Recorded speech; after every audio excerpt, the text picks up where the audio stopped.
नमस्कार, आप देख रहे हैं न्यूज 18 बिहार झारखंड का डिजिटल प्लेटफॉर्म। मैं हूं शुभे मिश्रा आपके साथ। इजरायली सेना पिछले 2 दिनों में गाजा पर कहर बनकर टूट पड़ी है। इजरायली हमले में केवल शनिवार और रविवार के हमले में ही 250 से ज्यादा लोगों की जान जा चुकी है। रविवार की पूरी रात इजरायली सेना ने गाजा में तबाही मचाकर रख दी और इस हवाई हमले में केवल एक दिन में 140 से ज्यादा लोगों की मौत बताई जा रही है। जानकारों का ये कहना है कि पिछले 2 महीने में गाजा पर इजराइल का ये सबसे बड़ा हमला रहा और इससे पहले 18 मार्च को इजराइल के हमले में 400 से ज्यादा लोगों की मौत हो गई थी और बीते 4 दिनों से गाजा पट्टी में इजराइल ने अपने हमले तेज कर दिए हैं। महज 4 दिन में ही लगभग 400 लोग मारे जा चुके हैं और हजारों लोगों के जख्मी होने की खबर है। गाजा पर इजराइल के इस हमले को ऑपरेशन गिद्दॉन चैरिट से जोड़कर देखा जा रहा है। इजराइल ने गाजा पर कंट्रोल के लिए 5 मई को गिद्दॉन चैरिट्स मिलिट्री ऑपरेशन की शुरुआत की और इजराइल का ये कहना है कि वो तब तक अपना ऑपरेशन जारी रखेगा जब तक हमास खत्म नहीं हो जाता। यानी ये मानकर चलिए कि अब इजराइल आर पार के मूड में है। जब से नेतन्याहू ने हमास को खत्म करने की कसम खाई, ये हमले लगातार हो रहे हैं और ऐसा लगता है कि जब तक हमास पूरी तरह से खत्म नहीं हो जाएगा, ये ऑपरेशन बदस्तूर जारी रहेगा। इजराइल ने अभी 2 महीने पहले मार्च 2025 में गाजा के अंदर फूड और फ्यूल सप्लाई रोकने का निर्णय लिया था। इजरायली सरकार ने यह दावा किया था कि इससे हमास कमजोर होगा और गाजा में बीते 19 महीनों से जारी जंग के बीच 5 लाख लोगों के ऊपर भूखमरी का संकट पैदा हो गया है। गाजा के हालात पर 12 मई को संयुक्त राष्ट्र ने एक रिपोर्ट पेश की थी और रिपोर्ट के अनुसार अगर इजराइल पाबंदियों को नहीं हटाता है तो गाजा में हर 5 में से एक व्यक्ति भूखमरी की चपेट में आ सकता है।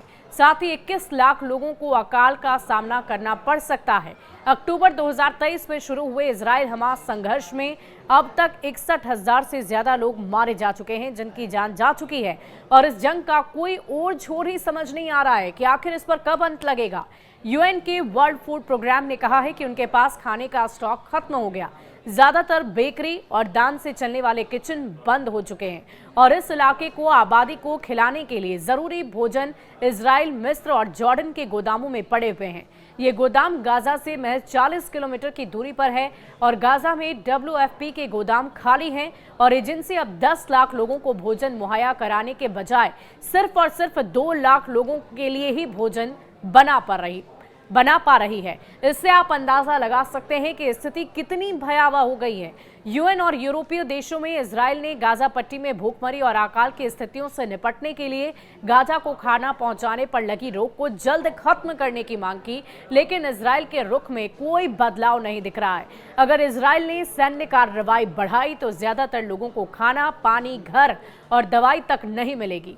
इधर इराक की राजधानी बगदाद में शनिवार को अरब लीग शिखर सम्मेलन की शुरुआत की गई और इस सम्मेलन में शामिल हुए स्पेन के प्रधानमंत्री पेड्रो सांचेज ने गाजा में नरसंहार को रोकने के लिए दबाव बढ़ाने की अपील की है।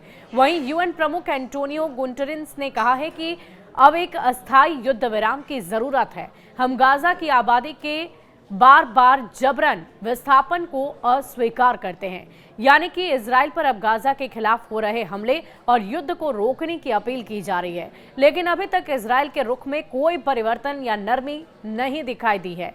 पिछले 2 दिन में जिस तरह से इजराइल ने गाजा के ऊपर कहर बरपाया, उसे देखकर मानो ऐसा लगता है कि अभी युद्ध विराम जैसी कोई भी स्थिति नजर नहीं आ रही, ऐसी कोई भी संभावना नहीं है। जबकि मिस्र के राष्ट्रपति अब्देल फतह अल सीसी ने अमेरिकी राष्ट्रपति डोनाल्ड ट्रंप से गाजा में युद्ध विराम के लिए सभी जरूरी कदम उठाने की अपील की है और इराक के प्रधानमंत्री मोहम्मद शिया अल सुदानी ने शिखर सम्मेलन में ये कहा है कि उनका देश गाजा के रीडेवलपमेंट के लिए अरब फेड बनाने का समर्थन करता है और इसके लिए $20 मिलियन की मदद लेने के लिए भी तैयार हो चुका है।